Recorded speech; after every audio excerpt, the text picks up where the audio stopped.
रात को रशीद और शुमाइला घर लौटते हैं तो उनकी माँ गुस्सा करने लगती है। बहू, इस उम्र में क्या मुझे घर संभालना पड़ेगा? हाँ, तुम घर छोड़कर चली गई। घर की बहुएं घर छोड़कर कभी जाती हैं भला? माँ, ये सब पुरानी बातें हैं। शुमाइला मेरे साथ मेरी मदद करने गई थी। हाँ, अब मैं ही गलत हूँ। तू अब बीवी का चमचा भी बनने लग गया है। या अल्लाह, मुझे उठा ले, अब ये सब देखने को रह गया है। अब्बू जी, स्कूल में फीस देनी है, 1 हफ्ते का टाइम दिया है, आप दे देंगे ना? ओह, स्कूल की फीस। ठीक है बेटी, मैं कोशिश करूंगा। कोशिश क्या, आप मुझे स्कूल से भी निकलवाना चाहते हैं? वैसे ही स्कूल में बहुत बेइज्जती होती है मेरी, क्योंकि मैं गरीब हूँ।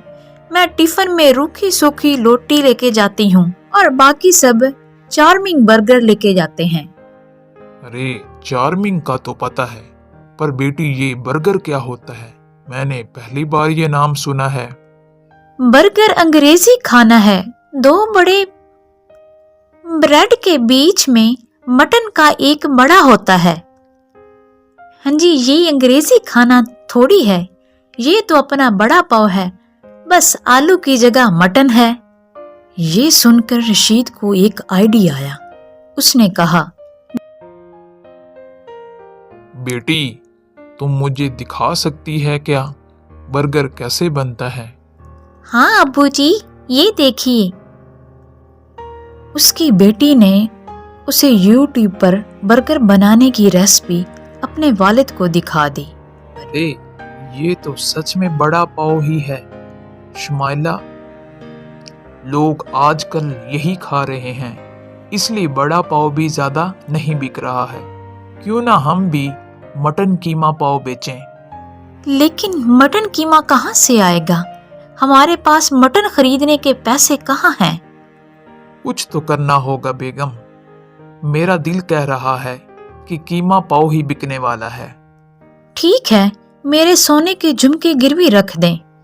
इन पैसों से हम अपना नया काम शुरू करते हैं।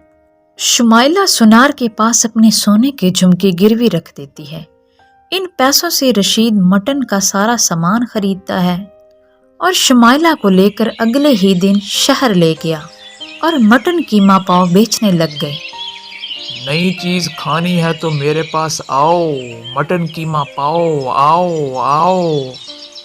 अरे वाह, बहुत अच्छा, मुझे 1 प्लेट मटन कीमा पाव दो। रशीद उसे मटन कीमा पाव देता है। मटन कीमा पाव खाकर उस आदमी को बहुत अच्छा लगा, उसे बहुत पसंद आया और ऐसे ही कुछ दिनों में रशीद का मटन कीमा पाव शहर भर में मशहूर हो गया। थोड़ी सी मशहूरी होते ही रशीद के ठेले पर यूट्यूब ब्लॉगर भी आ पहुंचे हैं और उसके ठेले की वीडियो भी बनाते हैं और मटन कीमा पाव खाकर एंजॉय भी करते हैं। उन्हें भी मज़ेदार मटन कीमा पाव बहुत पसंद आता है।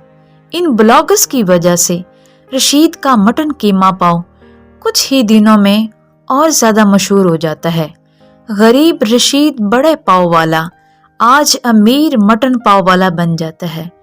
उसे इतनी अच्छी कमाई होती है कि वो अपना एक मटन कीमा पाव वाला रेस्टोरेंट खोल लेता है और अपना एक बड़ा सा घर भी बना लेता है।